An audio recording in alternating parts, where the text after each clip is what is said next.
Well, hello friends, welcome back.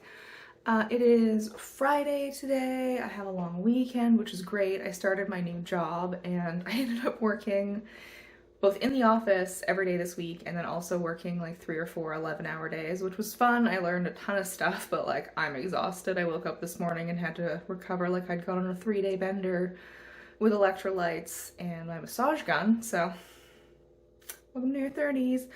But yeah, so today's Friday. We're doing like a family dinner tonight. So I'm gonna go to the store, I'm gonna get some stuff. I found this recipe for a gluten-free cinnamon roll cake that looks really good. So I'm gonna make that and do some yoga and chill. It's very like Pacific Northwesting out there, so it's rainy and stuff. So I'm gonna go get a Starbucks and come home, make a cake, do yoga, go buy some candles later. And then this weekend, I think I'm just gonna like hang out at home.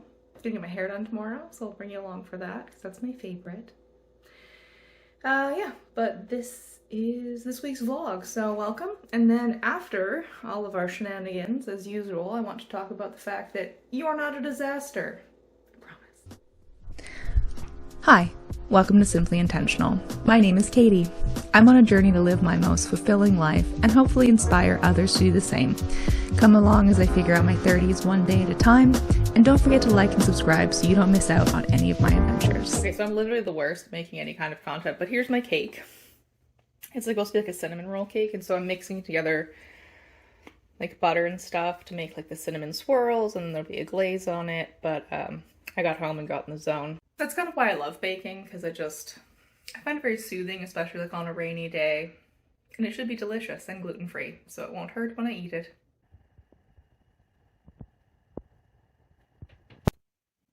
All right, here is my finished cinnamon cake. I poured a glaze on it, and now it's just gonna chill. I'll let you know how it turns out. So quick update on my day. I made the cake. There we go. I made the cake and then fell asleep for 4 hours, so I did nothing else today. And it is now almost 5 p.m. I was gonna go to Starbucks. I was gonna buy candles, now I'm sad. Anyways, so I will pick you guys up again tomorrow. Oh, hello. As you can see, my hair is done. I didn't vlog this morning because I overslept, and I'm terrible at making content. So now we're gonna go shopping, maybe get some food that isn't just me eating random forkfuls of leftover cake.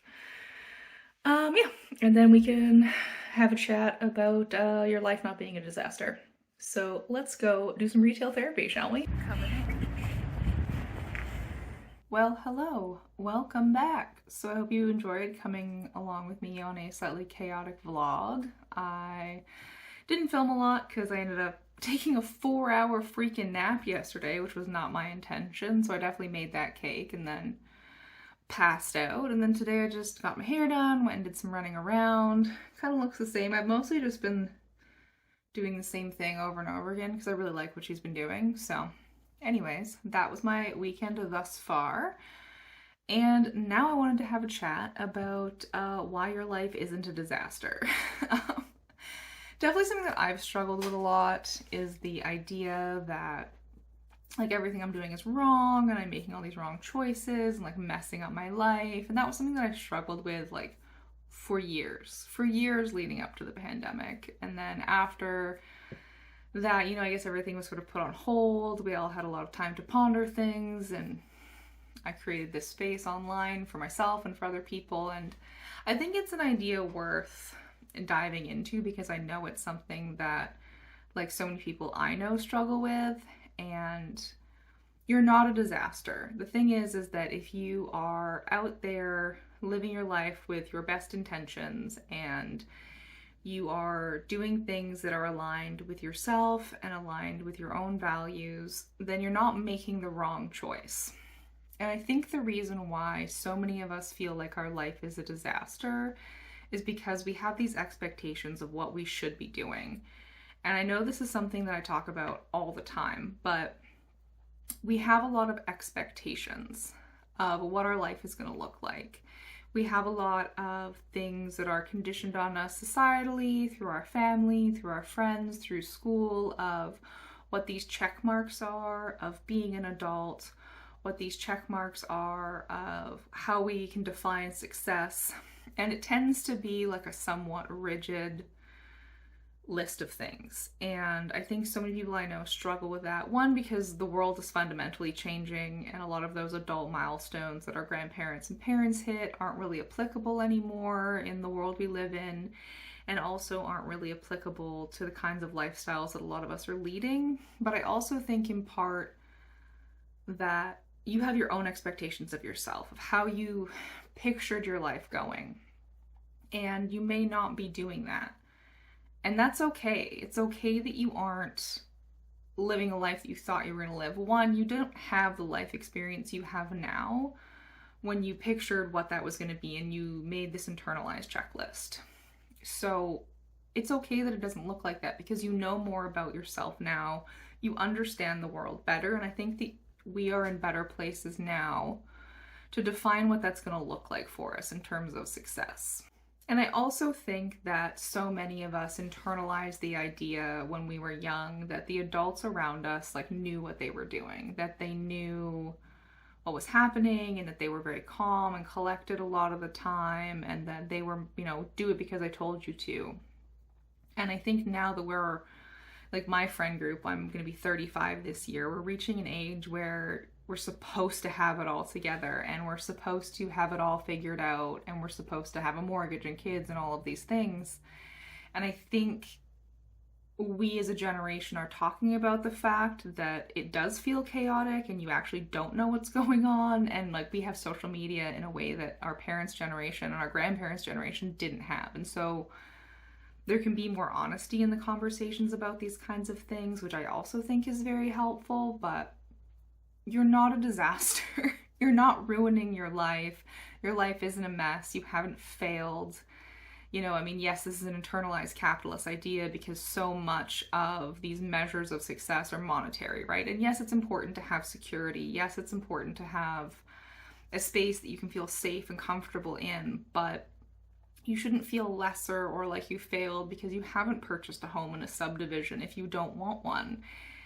You don't have to have a 6-figure job that's out there doing crazy stuff if you're passionate and you care about what you're doing and you're able to feed yourself. And a lot of those times you aren't going to be able to find that, and you're going to have to make sacrifices in terms of either your earning potential or sacrifices in terms of what you're doing in order to take care of the stuff you have to take care of. And like, I come from a very different place than a lot of people I know, where I don't have kids, I don't have a mortgage, I don't have a lot of those things, and so I have a lot more financial freedom than a lot of people, and I understand that, and I'm very cognizant of that. I'm appreciative of the opportunities that I've had, and I'm aware that the choices that I've made have created a life that I have a lot more free time and more disposable income than other women my age or other people my age do. Because I don't have a family. I chose not to. I chose to keep renting because it makes more financial sense for me, because I have no idea where I want to live and what I want to end up doing. And so buying a home doesn't make sense for me. One, and two, like, I don't have money saved for a down payment. I keep traveling, and today I spent like $400 on candles and makeup. So I digress. But I think if you can, and this is sort of, again, like a lot of repeating the same kind of stuff, but if you can disengage yourself from this narrative, what you're supposed to be doing, if you can disengage yourself from these like deeply held capitalist beliefs of your value being placed on making as much money as possible, as having big new things as possible, and you can take a step back and realize what you do have is probably good enough, it might even be amazing, then you will not feel like you're a disaster. You will not feel like you're ruining everything because you didn't complete X, Y, Z. And I want you to experience that. I want all of us to be able to collectively look around and understand that like what we have is so valuable. And if you are living intentionally, if you are out there doing your very best for yourself and for your community, then it's going to be so fundamentally valuable to you in understanding that you are the best version of yourself right now. And that's an intrinsically wonderful thing. And as you continue to grow, as you continue to experience new things, your goals and your values might change. And that's okay. The things I wanted 10 years ago, I don't want anymore. The things I wanted 5 years ago, I don't want anymore. And I'm allowed to have those things change, and I'm allowed to have those things not look like what everyone else has or want.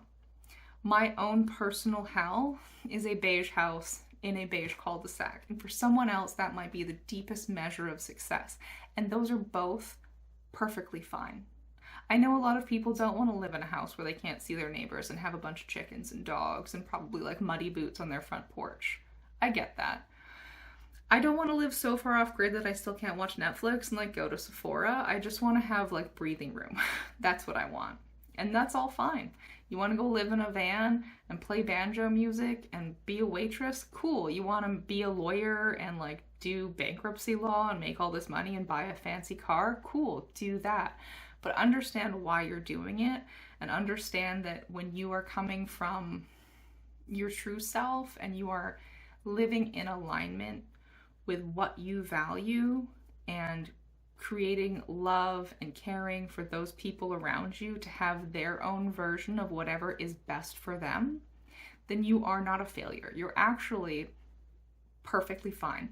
You are a wonderful human being. And that's what I want you to take away from this.